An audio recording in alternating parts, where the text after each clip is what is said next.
ئەبوڵقاسم لاهووتیی ساڵە 1848 لە شارە کرماشان هاتە سەر دنیا.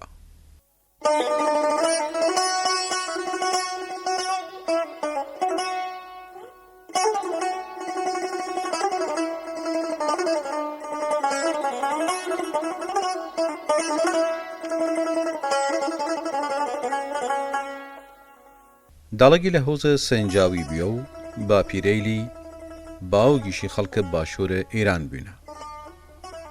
باوگە لاهووتیی میرزا ئەحمەد ئیلهامی شاعر بیە و دو کۆمەڵە شێر لە کێرماشان و لە تەیران ئەڕای چاپ کریانە.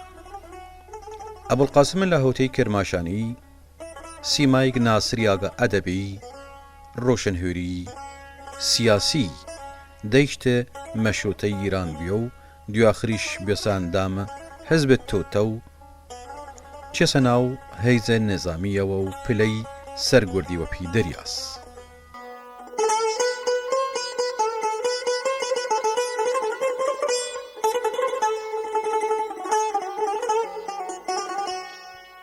لە سەردەمە ڕەزاشا و هۆکارە هێرە و باوەڕ سیاسیەوە حکمن لە سێدارەدایی نەڕایی بڕیاوە. وەلی توێنەسگە خۆی قورتار بکەیت و پەنا بۆی گەوەر یەکێتی سۆڤێت.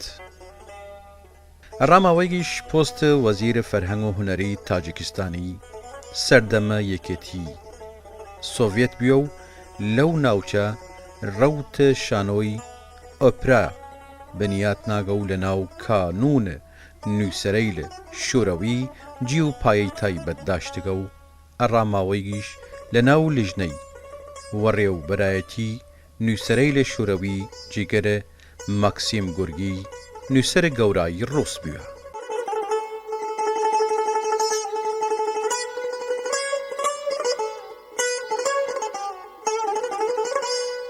لاهووتی تا کۆتایی ژیانی گەلە و نەخواردە سەرا ئێرانە و هەر ئەو خۆشەویستیشە لێوالەری کردگە کە وەختی لە ساڵە 1918 لە تەمەنە 72 ساڵی لە مۆسکۆ کوچە ئاخرین کرد و ڕێز و حرمەتەوە لە قەورسانە نۆڤۆدۆیچیە مۆسکۆ لە ڕێزە گەورە نووسەرەیل و سیاست مەدارەی یەکێتی سۆڤێت جور گۆگۆڵ و خۆڕشچۆف و ئانتوان چۆخۆف و ئۆپلۆلۆف و کەسەیلی تر وە خاک بسپاریەی.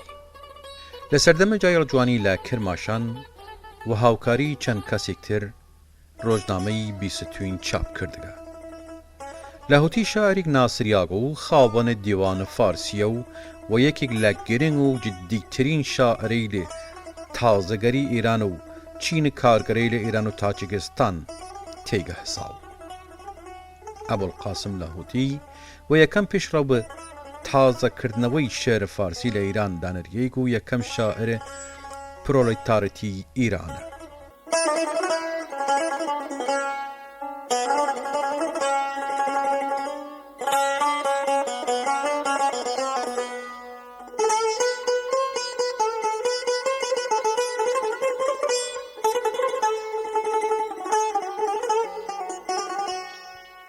لاهووتی لە ئازادکردنی شێرە فارسی کۆت و زنجیرە کیش و سەرباڵە لە ئاستە ئەو وڵاتە یەکیگە لە شۆن پەنجەی کە دیارەوە ئاشکرا توێنست لە بوارە پرۆسەی تازەکردنەوە وەرجە نیما پۆشیج شۆڕەشی وەڕێ بخەیک وەلی جیداخە شعر کردە قوربانی سیاست چونکە وە هۆکارە تێکەڵاوبوونی وە سیاست و هێرە چاپ کەمتر توێنست لەو بارەوە خۆی دەربخەیک و کەمتریش لە بارەیەوە لە یەکەوداین و شتەیلی تر باریکە بەرهەم.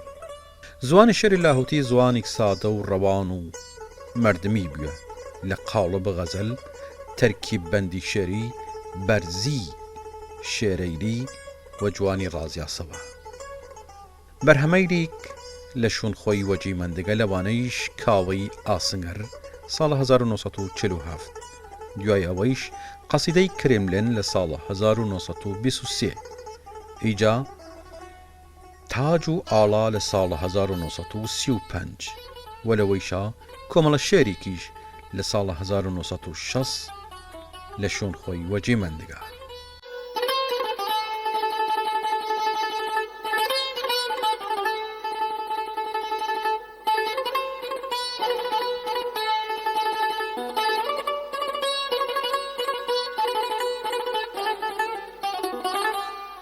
ئەمجا هەرچەندێک بەڵگەیری لەوەردەست نییە لە باوەت ئەوەک لاهوتی تەنیا هەر شعرە فارسی نووساوی یان کوردیش وەلی نووسەر و لە یەکەودرەی لە گەورایی کورد لە بانەیش محەممەد عەلی سوڵتانی لە وەرگە سێمە کتاوە حەدیقەی سوڵتانی نووساگە لاهوتی لە سەردەمە مێرمنداڵی شعرە هەجوو تەنزە کوردی ئەڕا هاوگەڕەکەی لە خۆی لە وەختە جەنگە کوچە خۆنستەسەوە دواخریش لاسایی شعر ئاینی حەیران ئەیشانی کردگە دوایەوەیش لە قۆناغە جایەڵی سەردانە سلێمانی و کەرکووک و ئەستەمبۆڵ کردگە و لەورەی ژیاگە و هاتوچوو لە لای شێخ بەردە قارەمان کردگە کە ئەو دەم یا ئەو وەختەیلا لە زیندانیە بریتانیای یەخسیر کردیایک ئەمجا تا ئیسەیش و هەوڵ و تەقەڵایی توێژەر و دڵسوزەی لە ئەدەب و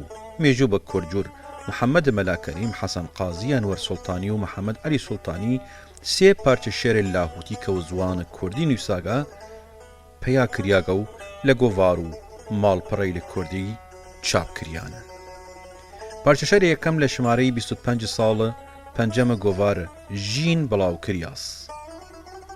پارچەی دووەمیش مامۆسا محەممەد عەلی سوڵتانی ساڵە 2000 بڵاوی کردگە کە وەداخەوە ڕێککەفتە نووسانێنە ڕای دیاری نەکردگە. پارچەی سیەمیش شێرە سیەمی لە ژمارە 23 گۆڤارە ژین چاپ کریاگە ئەوەیش لە ئەستەمبۆڵ بڵاو کریاس.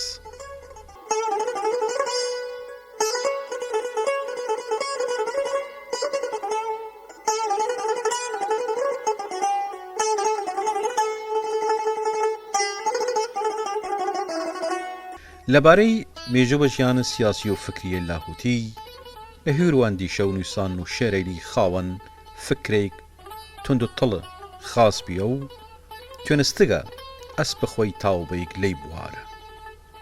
ئەمجا شێرێک داناگە کرێتی وشی لەوەر ڕوحە کوردەی لە بچک وەی جوورە باسکەی وشی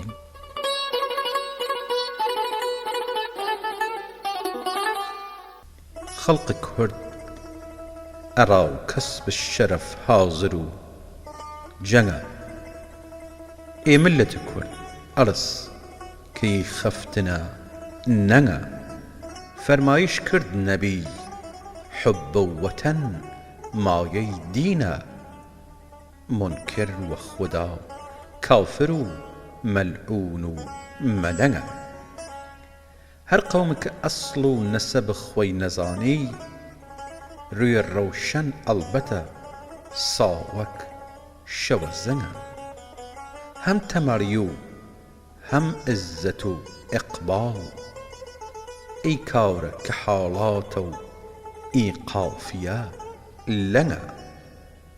کوردەی کە گشتیان مەدی و ئەسڵە کیاون لەی فکرە چوون غەفڵەتکردن ئەیە ڕەنگە.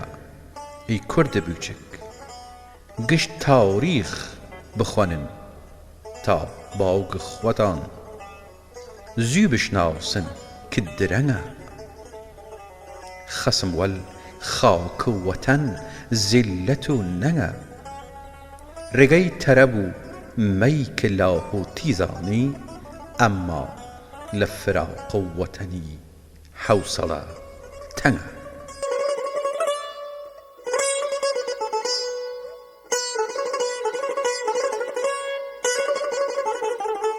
وەی جوورەیوشی من هەزاران هەزار سەڵام لە گیانە پاک لاهوتی و گشا ئەرەیل و ڕۆشن هورەیل.